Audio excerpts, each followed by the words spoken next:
Hi everyone, this is Sudhakar Bhogam. Welcome to SB tech tools. ఈ వీడియోలో C లాంగ్వేజ్లో size of function ఏ విధంగా implement చేయాలని నేను క్లియర్గా ప్రోగ్రామ్ ఎగ్జిక్యూషన్ చేసి చూపిస్తాను.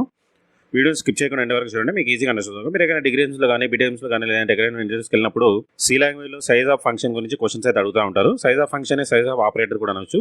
వీటికి సంబంధించిన తీర్పాటుకు నేను బోర్డు పైన ఎక్స్ప్లెయిన్ చేసిన ఆ వీడియో మీకు చూసినట్లయితే మన ఛానల్ సి లాంగ్వేజ్ ప్లేలిస్ట్ ఉంటుంది. ఆ వీడియోస్ అయితే ఒకసారి చూడండి. ఇక వీడియో స్టార్ట్ చేసే ముందు మన ఛానల్ ఎవరైతే కొత్తగా చూసినట్టయితే ఎంబడే సబ్స్క్రైబ్ చేసుకుని పక్కన బెల్ ఐకాన్ ఉంటుంది. అందులో ఆల్ సెలెక్ట్ చేసినట్లయితే మనం అప్లోడ్ చేసే వీడియోస్ ముందుగా మీకు నోటిఫికేషన్ వస్తూ ఉంటుంది. ఇక వీడియోకి వెళ్ళినట్లయితే ఒకసారి డెఫినేషన్ చూసినట్లయితే the size of function in C is a built in function that is used to calculate the size in bytes that a data type occupies in the computer memory. అంటే C లాంగ్వేజ్లో ఉన్న data types ఏవైతే ఉన్నాయో ఒక్కొక్క data type ఎంత memory occupy చేస్తుంది దాన్ని find out చేయడానికి మనకు size of operator. For example integer ఉందనుకోండి, ఇంటిజర్ ఎంత మెమరీ ఆక్యుపై చేస్తుంది అంటే బేస్డ్ ఆన్ కంపైలర్. మన సిస్టంలో 16 బిట్ కంపైలర్ ఉందనుకోండి, 2 బైట్స్ ఆక్యుపై చేస్తుంది. అదే 32 బిట్ కంపైలర్ ఉందనుకోండి, ఇంటిజర్ వచ్చేసి 4 బైట్స్ ఆక్యుపై చేస్తుంది. మరి అది ఎంత ఆక్యుపై చేస్తుంది అనేది మనం తెలుసుకోవాలన్నప్పుడు go for size of operator. దీన్ని మనం సైజ్ ఆఫ్ ఫంక్షన్ కూడా అనొచ్చు. ఓకే, ఏ టైప్ అయినా కానీ ఫర్ ఎగ్జాంపుల్ ఫ్లోట్ ఎంత ఆక్యుపై చేస్తుంది, 4 బైట్స్. 4 బైట్స్ అయినా కరెక్ట్ అయినా అది చెక్ చేయాలన్నప్పుడు go for size of operator. Okay, so దీనికి సంబంధించిన ఒక చిన్న ప్రోగ్రామ్ కూడా నేను రాశాను. ఈ ప్రోగ్రామ్ని మనం కాపీ చేసి డే సిప్లిబస్లో ఎగ్జిక్యూషన్ చేద్దాం. ఓకే, కాపీ డే సిప్లిబస్ ఓపెన్ చేసుకొని ఇక్కడ ఫైల్లోకి వెళ్ళేసి న్యూ సెలెక్ట్ చేసుకుందాం, సోర్స్ ఫైల్. ఇక్కడ ప్రోగ్రామ్ని పేజ్ చేస్తాం.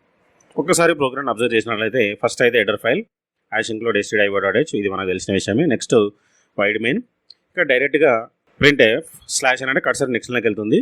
The size of char equal to %d, size of char అని అంటే బ్రాకెట్లో ఏ డేటా టైప్ సైజ్ అయితే మీరు ఫైండ్ అవుట్ చేద్దాం అనుకుంటున్నారో అసలు దానికి సంబంధించిన దాన్ని ఇక్కడ మనం పాస్ చేయాలి. అంటే పారామీటర్ లాగా ఇక్కడ డేటా టైప్ని పాస్ చేయాలి.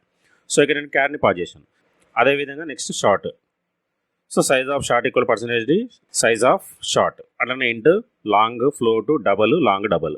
ఇప్పుడు దీన్ని సేవ్ చేసి ఎగ్జిక్యూషన్ కూడా చూద్దాం. ఫైల్లోకి వెళ్ళేసి సేవ్ యాజ్, ఎగ్జాంపుల్గా సైజ్ అని పెట్టేసి ఇక్కడ సి లాంగ్వేజ్లో మార్చుకొని సేవ్ అయితే చేద్దాం.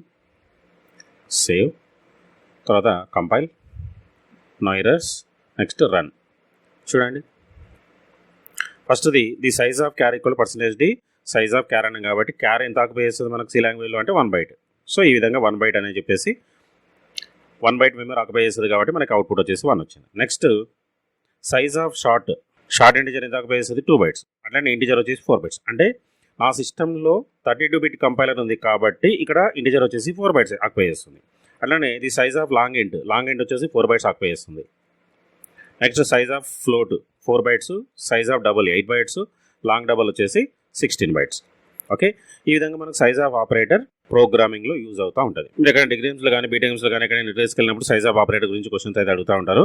ఇక కంప్యూటర్ లాంగ్వేజ్ సంబంధించిన ఆల్ వీడియోస్ అని మన యూట్యూబ్ ఛానల్ ఉన్నాయి. ఆ వీడియోస్ అనేది ఒకసారి అయితే చూడండి. ఈ వీడియోలో మీకు ఏమైనా డౌట్స్ ఉంటే కామెంట్ సెక్షన్లో కామెంట్ చేయండి, దాని దగ్గర రిప్లై ఇస్తాను. అట్లనే వీడియో మీ ఫ్రెండ్స్లో షేర్ చేయడం వాళ్ళకు కూడా యూస్ అవుతుంది. నెక్స్ట్ మళ్ళీ కలుద్దాం. So thanks for watching. Like, share, subscribe my channel. Thank you.